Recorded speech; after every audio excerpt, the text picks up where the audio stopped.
Paz do Senhor a todos, queridos.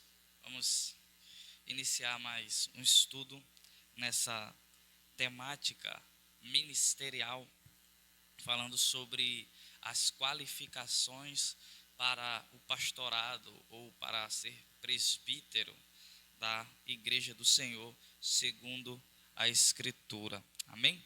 Vamos mais uma vez abrir nossa Bíblia lá na primeira epístola de Paulo a Timóteo, no capítulo 3.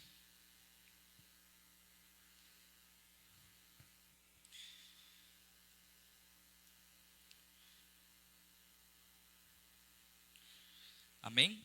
1 de Timóteo, capítulo 3. Vamos ler do verso 1 em diante. Fiel é a palavra. Se alguém deseja o episcopado, excelente obra almeja, é necessário, pois, que o bispo seja irrepreensível, esposo de uma só mulher, moderado, sensato, modesto, hospitaleiro, apto para ensinar.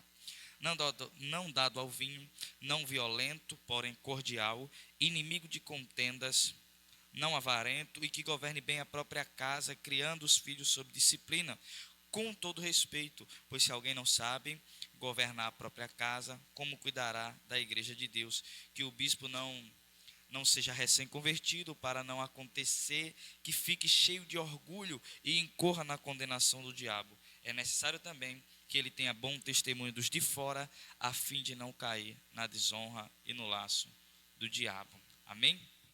Somente estes versos.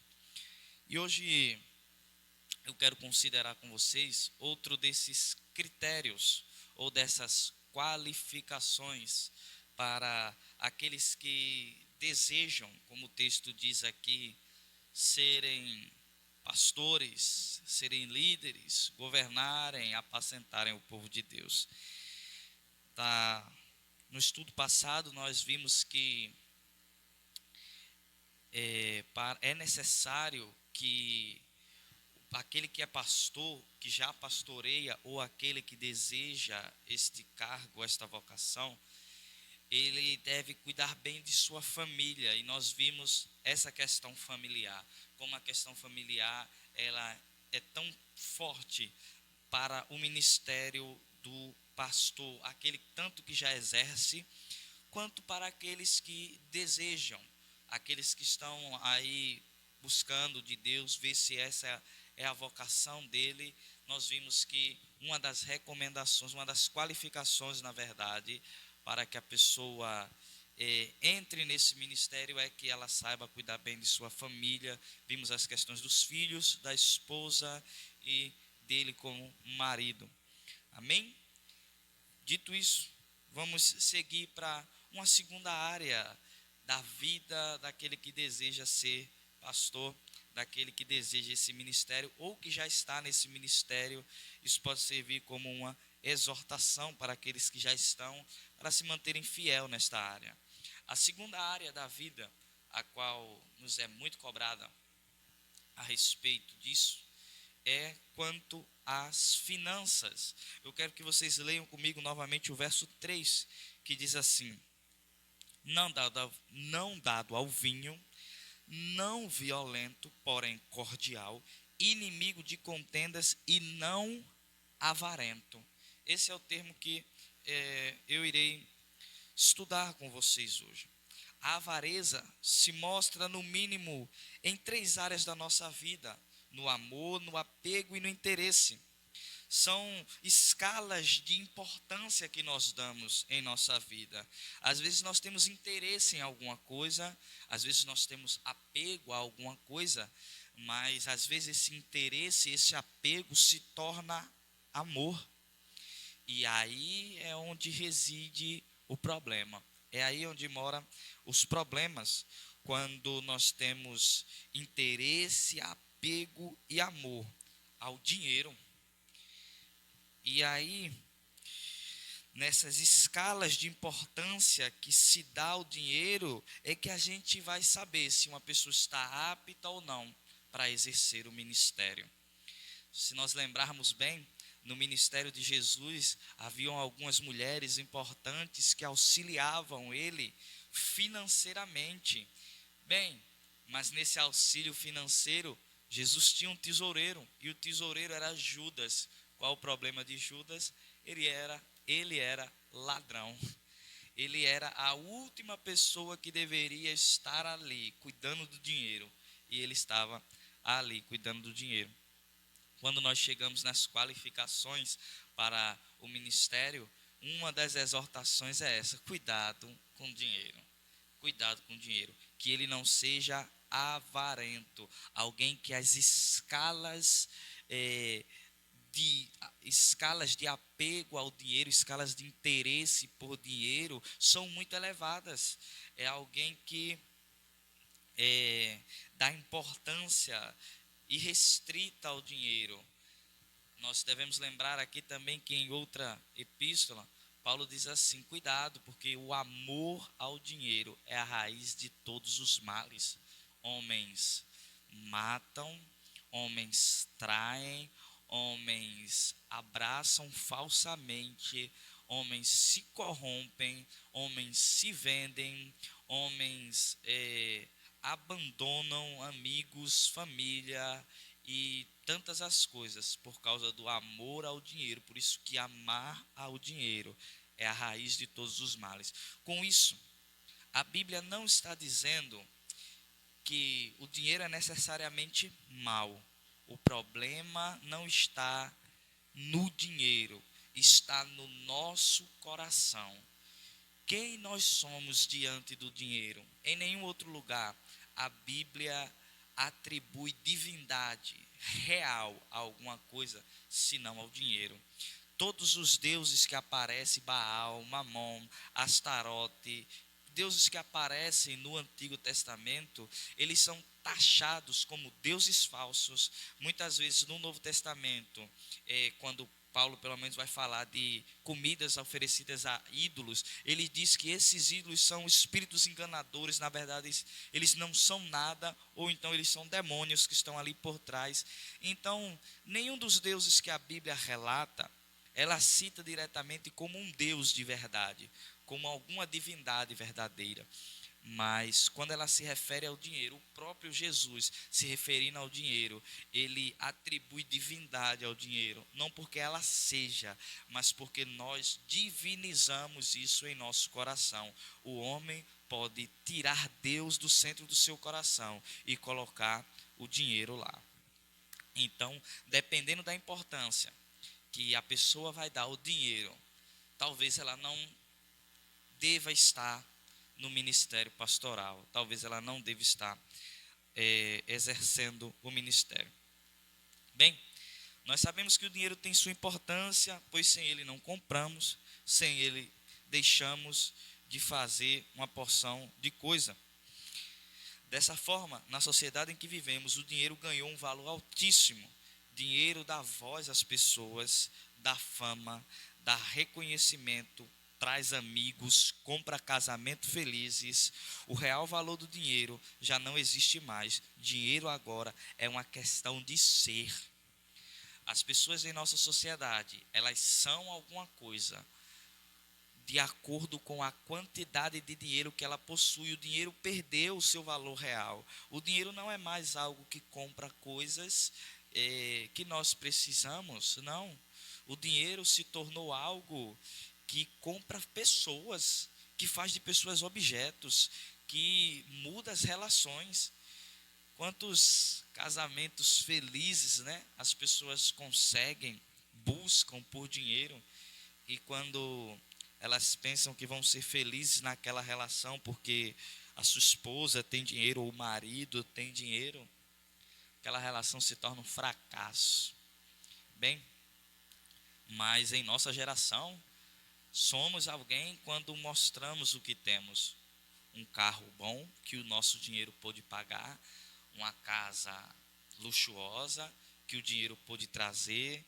Então nós vamos ver que o dinheiro, ele perdeu seu valor real. Ele não é somente uma moeda que compra coisas, não só é somente um papel que compra coisas, mas em nossa sociedade o dinheiro é uma divindade. Assim como Jesus relatou 2000 anos atrás, o dinheiro nunca deixou do seu patamar no coração dos homens. Os homens continuam, por vezes, se dobrando e se curvando diante do dinheiro e dos luxos e dos poderes que o dinheiro pode trazer.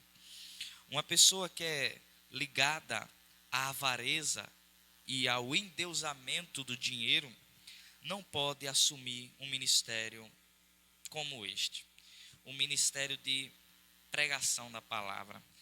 Alguém para assumir esse ministério precisa de ter amor a Deus, deve ter apego ao seu ministério, a vocação que Deus lhe deu, e o seu interesse deve estar nas vidas. Se ele tem apego, amor e interesse no dinheiro, ele jamais servirá com integridade na obra de Deus. Certa feita, Charles Haddon Spurgeon disse: quem faz a obra de Deus por dinheiro pode trabalhar para o diabo, se o salário for melhor. Se a nossa razão de estar no ministério, de pregar para pessoas, for porque nós amamos dinheiro, esse não é o local para nós estarmos. Há tantas coisas que podem ser perdidas, há tantas vidas que irão se machucar, se você, enquanto pastor, tiver amor ao dinheiro.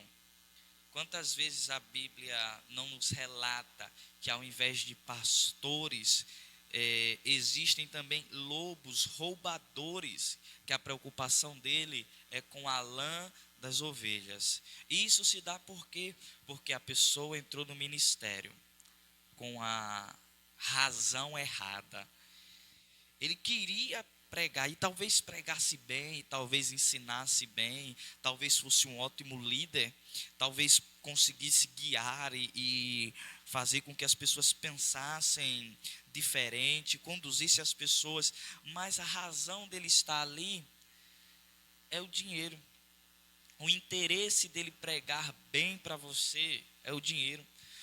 Você vai notar isso na preferência que vai ter. Esse tipo de pessoa, o evangelismo dele vai ser corrompido. Ele nunca vai entrar dentro de comunidades mais pobres ou menos favorecidas e vai evangelizar as pessoas lá. Não, esse não é o tipo de pessoa que ele quer na igreja dele. Não é. Ele vai estar sempre, às vezes, profetizando, né, para pessoas de uma situação financeira melhor. Ele sempre vai estar em busca dessas pessoas. Essas pessoas são aquelas que ele aperta a mão quando chega na igreja e diz assim: homem de Deus, aqui é uma bênção. Geralmente vai ser assim que acontece. Ele nunca vai buscar pessoas com interesse na vida daquela pessoa. E geralmente, nós, como ministros do Senhor, devemos ter amor a Deus acima de todas as coisas. Porque se nós tivermos amor a Deus acima de todas as coisas, nós não nos curvaremos diante das dificuldades do ministério. Por quê? Porque diante das dificuldades do ministério, nós, por amor a Deus, nos manteremos lá. Nós continuaremos lá, porque amamos a Deus. Então, se o nosso amor a Deus, se a nossa razão de estar no ministério não for amor a Deus, assim que surgir uma oportunidade de estar em um ministério maior, com um salário melhor, com condições melhores, essas pessoas vão embora.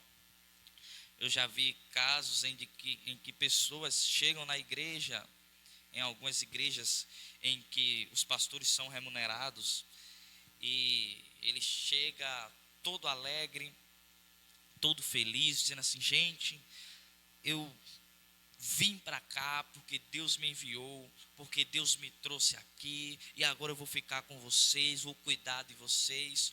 Um ano depois, essa mesma pessoa que disse que estaria ali, que estaria com aquelas pessoas, recebe uma proposta melhor de outra igreja, para pagar um salário melhor para ele estar lá. O que é que vai acontecer? Ele vai sair daquela igreja que ele prometeu cuidar e vai para outra, porque o interesse dele no ministério é o dinheiro. Não tem como ser um ministro fiel do evangelho e ao mesmo tempo ser um servo fiel do dinheiro. Por isso que avarentos, alguém que o seu interesse, que o seu apego e que o seu amor estão no dinheiro, não servem para essa obra. A evangelização dele vai estar corrompida, as intenções dele vão estar corrompidas. Tenha certeza, se você for um membro com poucas condições financeiras, dificilmente o pastor vai tomar um café na sua casa e conversar com você sobre como está a sua vida, por que você está faltando na igreja. Se você sumir da igreja, querido, você nunca vai ter a visita desse rapaz, desse pastor. Nunca. Porque o interesse dele está no ministério, é dinheiro. Mas se um dos membros ricos da igreja, um dos membros melhor financeiramente na igreja, faltar 2 cultos, ele nem mensagem manda, ele chega lá na casa do irmão faltoso, né? Querido, por que estás faltando? Sentimos muito sua falta. Sabe que sua presença na casa do Senhor é ilustríssima. Você perdeu a bênção do culto. O que é que está acontecendo? Vamos orar por sua vida. Está doente? O que é que está acontecendo? O que é que você tem? Diga que a gente ora agora. É o que? É problema na família? Vamos orar para Deus abençoar essa família. É problema na saúde? Vamos orar. É problema financeiro, querido? Vamos orar, porque o senhor não pode ter problema financeiro, não. O senhor é uma bênção na igreja. O seu dízimo todo mês é aquele abençoado, farto. O senhor tem que ser uma bênção. Ora pelaquela pessoa, mas no que diz respeito àqueles membros mais pobres da igreja, com menos condição financeira, meu Deus, ele nunca chega lá. O irmão adoece, morre, e ele não aparece lá. Não vai nem no enterro, nem sabe que morreu e já enterrou, nem sabe. É uma triste realidade. Mas por causa de casos assim, todos os pastores em nossa nação estão sendo desacreditados. Todos nós, e não precisamos nem falar muito sobre isso. Nós sabemos qual é a fama que está sobre o ministério pastoral brasileiro. Todo pastor é ladrão. É essa a fama que o ministério pastoral tem no Brasil. As pessoas não nos dão mais credibilidade por causa de tantos casos como esse. Então veja como o que está sendo dito aqui é tão sério. Não permitam, queridos, vocês líderes que futuramente estabelecerão novos líderes na igreja, analisem a vida da pessoa, analisem, olhem esses critérios, vejam se a pessoa se enquadra, porque a igreja não aguenta mais tanto escândalo, nós já não aguentamos mais tanto escândalos, igrejas fiéis sofrem com isso. Igrejas fiéis, bíblicas, saudáveis, que estão em oração, lutando para que vidas sejam retiradas de dentro do inferno e levadas a Cristo para a salvação. Essas igrejas têm os bancos vazios. Essas igrejas sofrem desconfiança quando vão pregar pelas comunidades, quando chegam nos lugares, todo mundo já fica desconfiado. Todo mundo já diz assim, fala bonito para levar a nossa carteira. É triste, mas eu já ouvi isso de pessoas, enquanto eu evangelizava pelas ruas, falando de Jesus Cristo, pedindo pelo menos 1 minuto da atenção das pessoas, e levando ali a mensagem do evangelho, dizendo para elas arrependerem-se, crerem no evangelho. Quando eu dava as costas, eles sorriam e diziam assim, fala bonito, mas quer levar a nossa carteira. infelizmente, estamos desacreditados. Estamos desacreditados. Nós chegamos nos lugares para falar e as pessoas demoram mais do que o normal para crer em nós. Fora a dureza natural do coração do homem, o homem está endurecido na queda do pecado. O coração do homem se endureceu contra Deus e ele se tornou rebelde contra Deus e desobediente à lei de Deus, incapaz de seguir a lei de Deus. E é preciso que, para que ele seja convertido, Deus lhe deu um novo coração. Então, naturalmente o homem já vai ser endurecido. Naturalmente o homem já vai ser endurecido. Mas fora a dureza natural do coração dos homens, nós, enquanto mestres, estamos dando motivos para que os homens desconfiem de nós. Isso é terrível. Isso é terrível. Isso não cabe, queridos. Isso não cabe. Então, para os líderes que futuramente estarão estabelecendo novos líderes, vejam a relação desse querido irmão que está sendo avaliado para ser colocado na liderança. E para nós, Igreja do Senhor, quando formos votar nos nossos futuros líderes, que esses critérios estejam diante dos nossos olhos. E fulano é uma bênção, mas ele tem esse defeito aqui com dinheiro. Se ele tem esse defeito com dinheiro, ele pode ser uma bênção no banco, mas que ele não seja uma maldição no púlpito. Que ele não seja uma maldição no púlpito. Nós não precisamos mais, queridos, de escândalos. O primeiro caso que nós falamos é no que diz respeito à família. Todos nós aqui conhecemos alguém que está no ministério, mas já teve algum escândalo familiar. Conhecemos no mínimo uma pessoa. Todos nós que estamos aqui hoje, um dia já vimos alguém que sofreu ou que passou, que está no ministério, né, e que já viveu um escândalo financeiro. Um irmão que foi descoberto tirando os dízimos das pessoas, levando os dízimos das pessoas para seu próprio benefício. É terrível, terrível. É exatamente como Charles Haddon Spurgeon disse: quem faz a obra de Deus por dinheiro pode trabalhar para o diabo se o salário for melhor.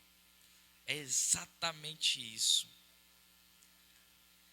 Vai faltar para alguém avarento, vai faltar sinceridade nos relacionamentos. Ele nunca vai ser sincero.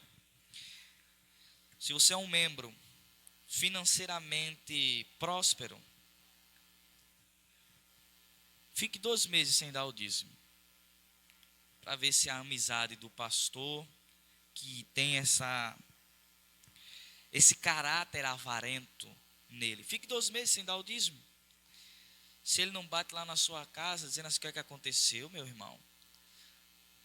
Ele não vai perguntar se você está doente, se você teve um problema. Ele vai dizer: mas o que é que aconteceu que o Senhor não está mais abençoando nossa obra? Ele não chega perguntando o que é que está de errado com a pessoa. Os relacionamentos não vão ser sinceros. A mensagem não vai ser sincera. Ele não tem como ser fiel à Bíblia se o interesse dele é dinheiro. Ele vai ter que pregar sobre o que lhe convém.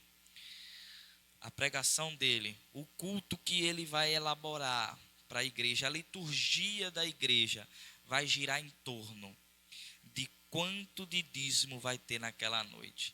O culto vai ser mais ou menos assim: traga a semente, queridos.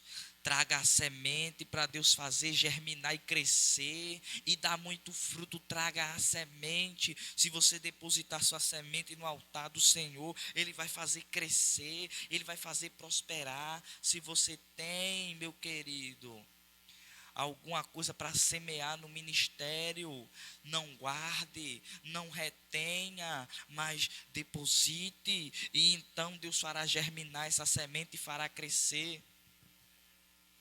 É mais ou menos isso a pregação, porque o culto gira em torno, não de fazer com que você saia daqui edificado pela palavra, edificado ao ter louvado ao Senhor, edificado através das orações. Não se trata de edificação dos crentes e um chamado aos perdidos, um chamado à salvação para os perdidos. Se trata de quanto de dízimo vai ter naquela noite.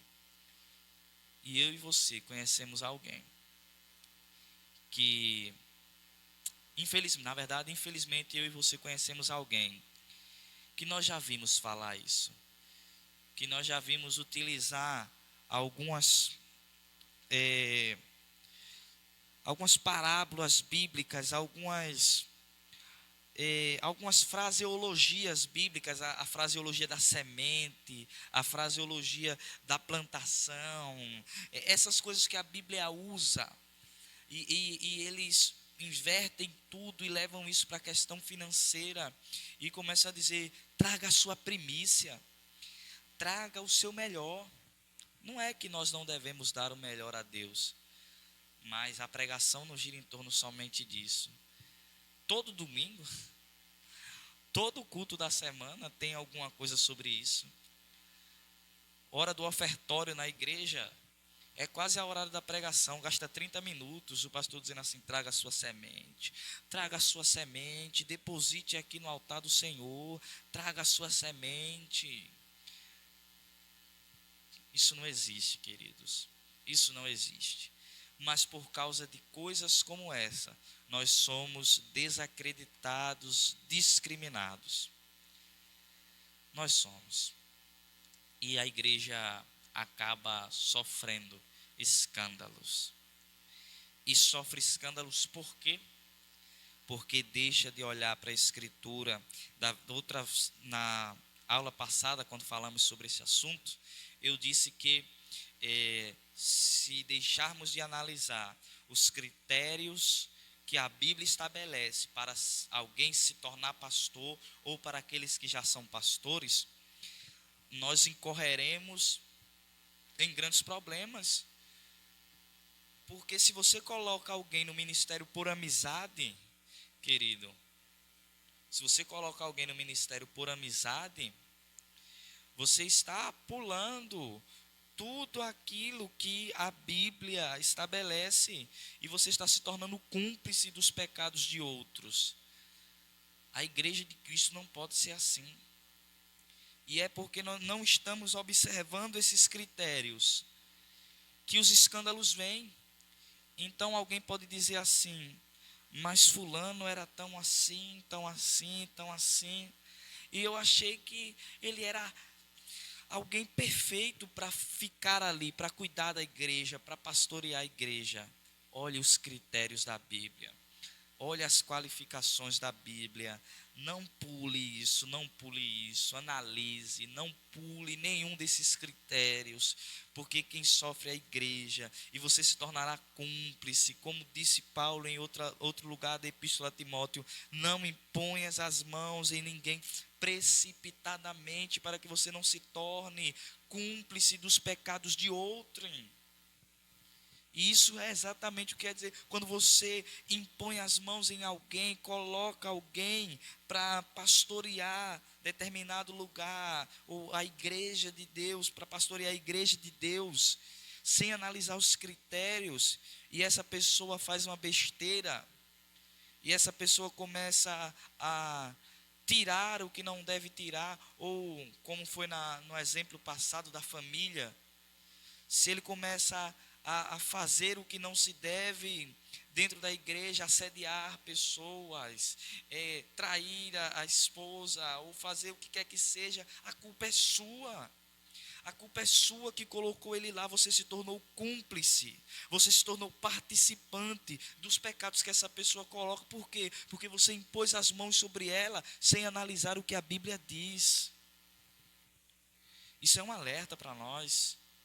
Isso é um alerta para a igreja, e é um alerta para os líderes, para vocês que são líderes. Primeiro, não imponha as mãos precipitadamente sobre ninguém.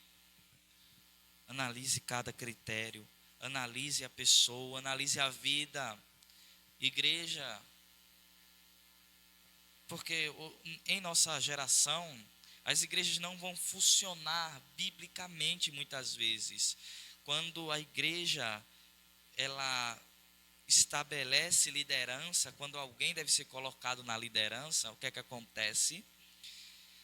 Isso deve ser votado por todos. A igreja deve votar aqueles que haverão de pastorear ou de ser diáconos. Algumas igrejas funcionam com evangelistas, missionários, outras não. Algumas igrejas funcionam com obreiros, outras não. Independente de qual seja a forma que a igreja se organiza, mas a congregação tem que participar nisso.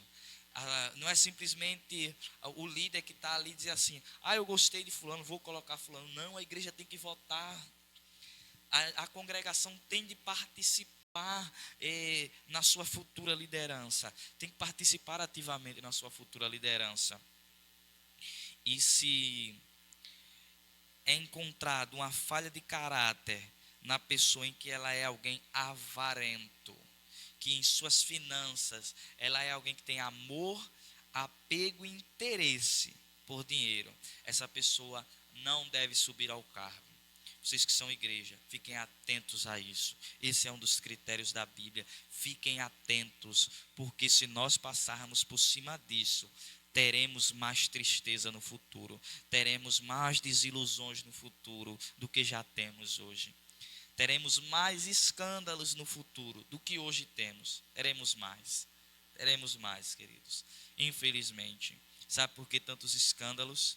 Falta de sabedoria. A igreja brasileira tem Bíblia, mas a igreja brasileira não lê a Bíblia. Se nós lêssemos a nossa Bíblia, nós não colocaríamos desonestos para cuidar de igreja. Mas isso traz um segundo alerta para a igreja. E o segundo alerta é: mas tem gente que não se submete a uma igreja como essa. Uma igreja que tem uma organização, que quando vai escolher seus líderes, abre a Bíblia e diz: o líder vai ser assim, assim, assim. Então escolhe os líderes que estão qualificados para o cargo. Tem igrejas que não funcionam assim. Então como é que a gente faz? Não esteja num lugar como esse, querido. Você se coloca sob um jugo desse.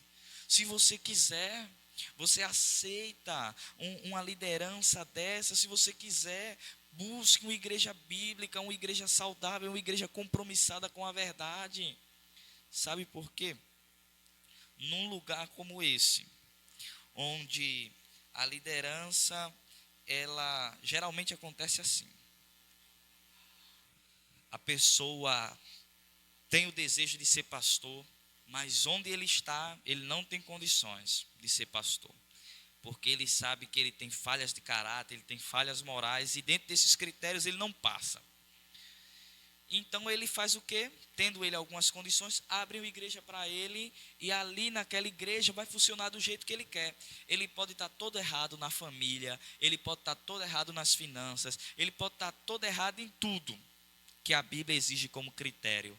Mas ele abriu a igreja, então o pastor vai ser ele. Você não precisa estar num lugar como esse, querido. Você não precisa estar em um lugar como esse. E se você está num lugar como esse e já percebeu que tudo gira em torno de dinheiro, que a família daquele cidadão que está ali é toda errada, na verdade a situação familiar dele é toda errada, ele já vai no terceiro, quarto casamento, tem vários filhos fora, ele trai a esposa, ele assedia as irmãs da igreja. Querido, não fique em um lugar como esse. Deus pode estar utilizando a palavra dele para abrir seus olhos. E é um alerta para nós líderes também. É um alerta para os líderes que futuramente estabelecerão outros líderes. É um alerta para a igreja, para ficar atenta em como escolher futuros líderes, mas também como não estar debaixo de uma liderança corrompida. Mas é um alerta para nós líderes. no que diz respeito ao nosso coração. Talvez no dia em que nós fomos colocados na posição em que hoje estamos, nós estivéssemos íntegros. Mas depois de um tempo, os nossos pés começaram a vacilar e nós começamos a dar abertura a essas coisas. O dinheiro nos fascinou e talvez, seduzido por eles, nós começamos a trilhar esses caminhos. Ainda há tempo para se arrepender, querido. Ainda há tempo para se arrepender. Ore a Deus, peça perdão a Deus por ter vendido o seu ministério, por ter vindo com sinceridade, mas ter acabado desviando os pés e olhado para o ouro dessa terra e visto as glórias que o ouro dessa terra pode oferecer. Há tempo de arrepender-se, há tempo de mudar, há tempo de agir com sinceridade com a noiva de Cristo. Se você vacilou os pés, meu querido irmão de ministério, há tempo de você se arrepender. Mas se você é aquele irmão de ministério, aquele querido amigo de ministério que não se desviou, que nunca olhou para essas coisas, mantenha-se íntegro até a volta do nosso mestre. Ele recompensará a nossa fidelidade. Mas para você que está ouvindo isso e não vai dar ouvidos, vai continuar na prática desse erro, continuar observando mais o dinheiro que aquela vida pode trazer do que necessariamente aquela vida. Querido, nós, enquanto mestres, prestaremos conta a Deus do mais duro juízo. Nós teremos um juízo muito mais pesado que qualquer outro. Qualquer ovelha sua, por mais afundada que ela esteja no lamaçal do pecado, quando ela comparecer diante de Deus, ela não terá um juízo tão pesado quanto o nosso. Por mais que ela tenha descido ao mais profundo do pecado que nós possamos imaginar, ela não dará conta de um juízo tão duro quanto o nosso. Não dará. O nosso juízo será pesadíssimo. Então, não brinquem no ministério. Se essa é uma falha moral sua e você não consegue largar isso, é melhor você largar o ministério do que você, naquele último dia, ouvir do Senhor: apartai-vos de mim, vós que praticais a iniquidade. É isso que a Bíblia nos adverte, meus irmãos, sobre ministério pastoral. Que nós, enquanto igreja, venhamos saber votar. Que nós, enquanto igreja, tenhamos os olhos abertos para não estarmos debaixo de uma liderança corrompida financeiramente. Que nós, enquanto líderes, saibamos escolher aqueles que futuramente irão liderar junto conosco. Mas que nós, enquanto líderes, também venhamos andar com integridade diante das ovelhas que Deus nos confiou. Amém, queridos? É isso que a Bíblia nos diz, e venhamos andar de conformidade com o ensino da Escritura.